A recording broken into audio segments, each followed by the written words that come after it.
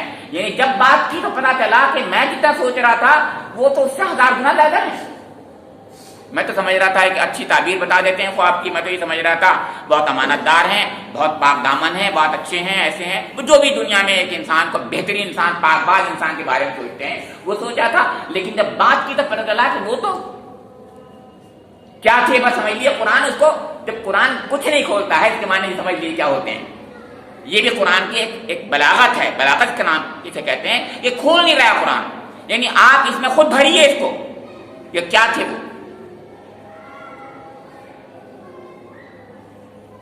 تو اس نے یہ کہا قال انک الیوم لدینا مکین امین, آج سے آپ ہمارے لیے مکین اور امین ہیں. یہ اس سے بڑے 2 جملے بھی نہیں ہو سکتے, جو جانتے ہیں عربی وہ سمجھتے ہیں. مکین اور امین, قدر و منزلت والے ہیں آپ, اور آپ کی امانت پر ہمیں پورا بھروسہ ہے. یہ انہوں نے ترجمہ کیا, لیکن آپ سب جانتے ہیں, جو عربی جانتے ہیں, وہ بات نہیں آئی گا.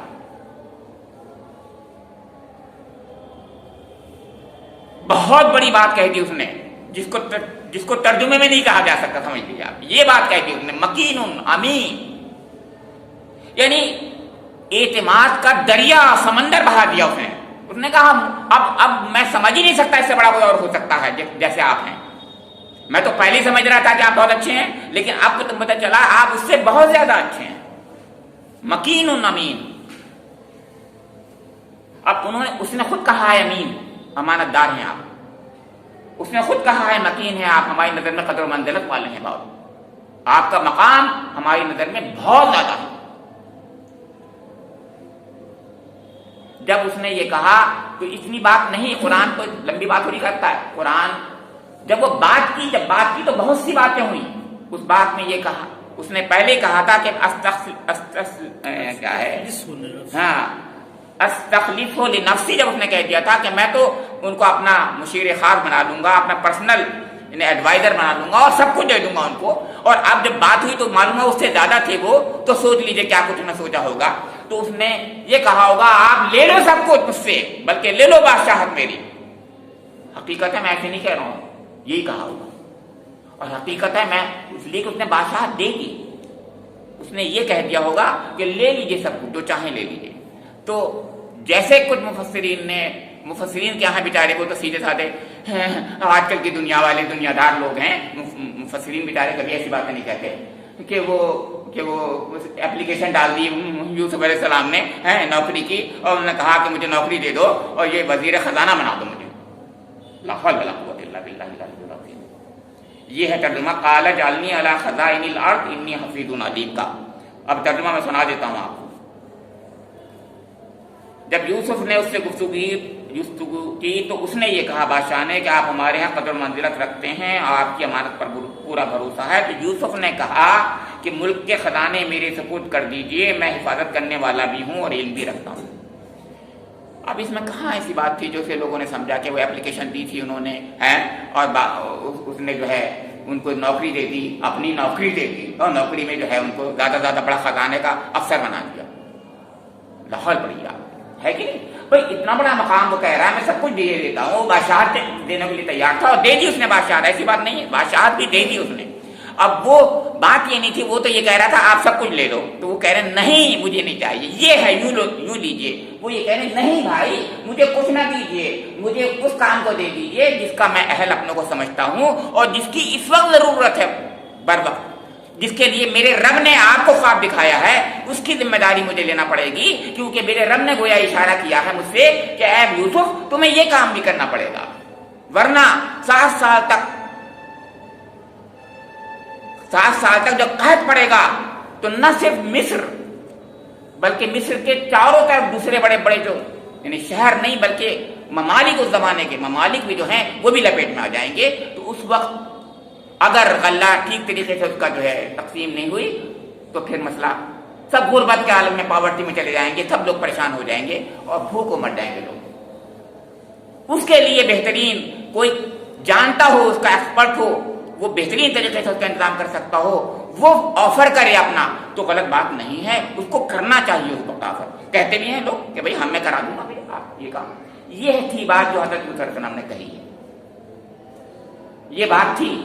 انہوں نے کہا میرے پاس یہ میں کر سکتا ہوں کہ خزائن کالا جلنی الخزائن الارض, زمین کے خزانے نہیں بلکہ ریسورسز جو ہیں, یہ کلٹیویشن اور تمام چیزیں, کھیتی باڑی کے تعلق سے جتنی بھی چیزیں ہیں یہ چیزیں مجھے دے دیجئے. میں اس کو جانتا ہوں, علیم ہوں, جانتا ہوں, اس فیلڈ کا ماہر ہوں, مجھے معلوم ہے, اور میں اس کو صحیح طریقے سے تقسیم کروں گا, یعنی اس کی حفاظت کروں گا. حفیظ حفاظت سے ہے یہاں پر, وہ حفاظت نہیں ہے بلکہ حفاظت کا مطلب یہ ہے اس غلے کو صحیح طریقے سے میں تقسیم کرنے کے لیے اس کی حفاظت کروں گا. کتنے دنوں رکھنا ہے, کہاں رکھنا ہے, کیسے رکھنا ہے, یہ تمام انتظام مجھے کرنا ہے. لہذا میں اس علم کو بھی میں جانتا ہوں. تو اس میں بالکل کوئی وہ چیز نہیں, نوکری ووکری کا ذرہ برابر بھی شائبہ نہیں, بلکہ اس نے سب کچھ دینے کی بات کہی تو انہوں نے کہا نہیں مجھے اتنا دے دیجیے, بس تھوڑا سا اتنی ذمہ داری میں لے لیتا ہوں, کیونکہ مجھے بہرحال میرے رب نے اشارہ کیا ہوا ہے کہ اتنا کام تمہیں کرنا ہے, لہذا میں وہ کام کروں گا.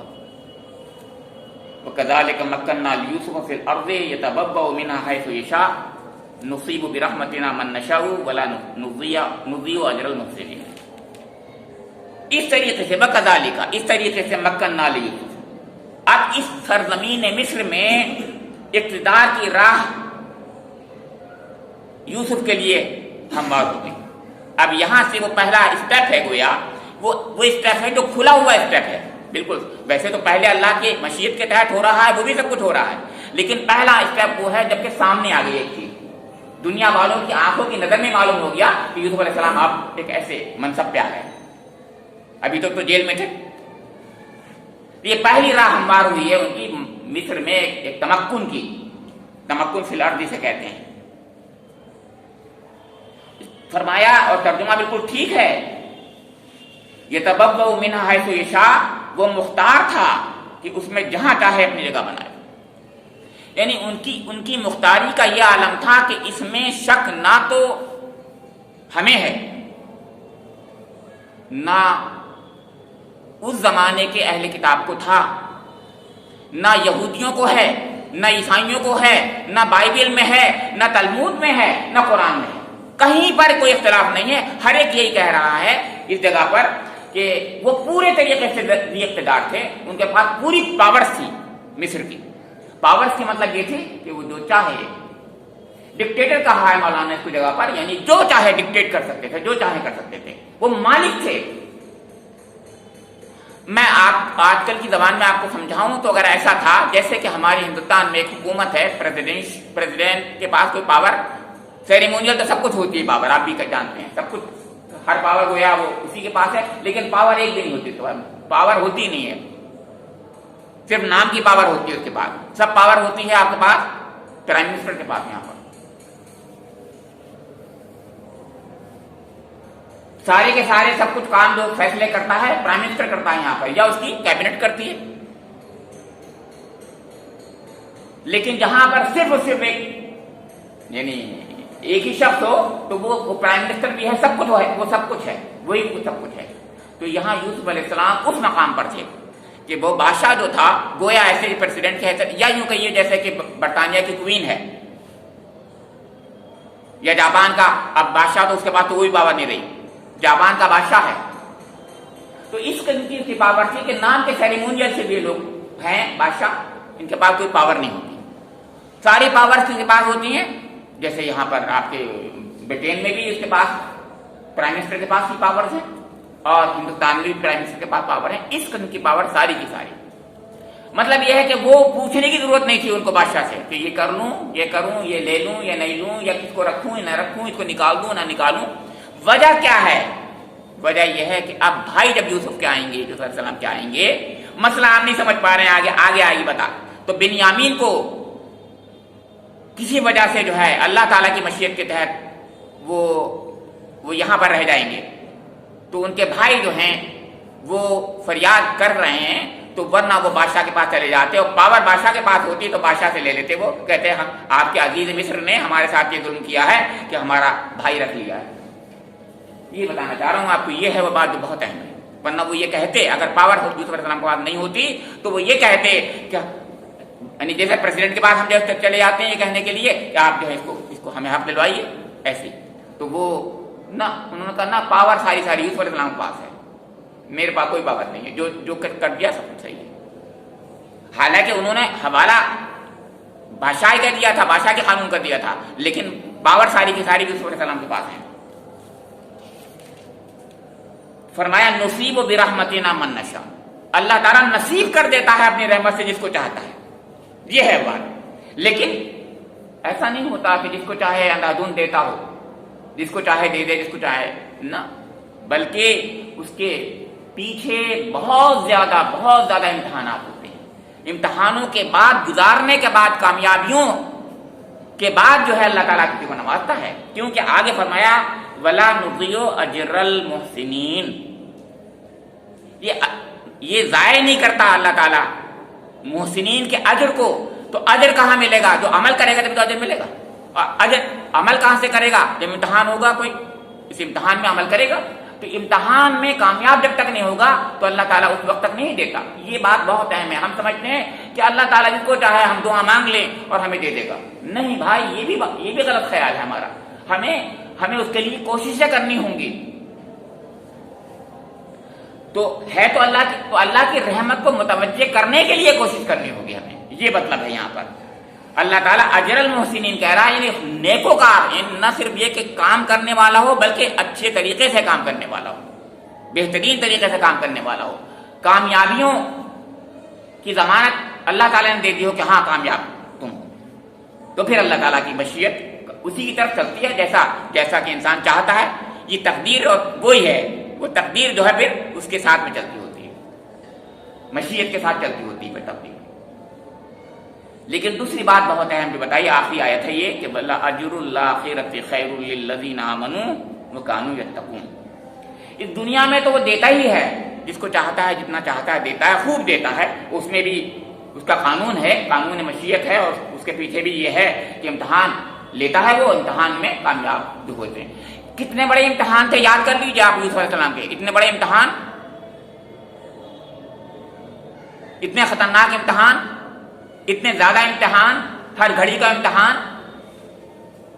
میں بتاتا ہوں، بھائیوں کی حسد کی وجہ سے سب سے پہلا امتحان ان کو یہ آیا، ان کو کنویں میں ڈال دیا گیا، صبر کیا، آگے نکلے تھے، وہاں پر ایک اچھی جگہ ملی تھی، اللہ تعالیٰ نے دی تھی ان کو، تو عزیز مصر کی بیوی نے ایسا الزام لگا دیا اور ایسے غلط کام کی طرف ان کو لبھایا، اس میں اگر وہ کامیاب نہ ہوتے تو آپ جانتے ہی ہیں کیا ہوتا۔ پھر اس کے بعد اتنی تکلیف دی کہ انہوں نے خود دعا مانگ لی، اے اللہ اس سے بہتر ہے کہ میں تو قید میں چلا جاؤں۔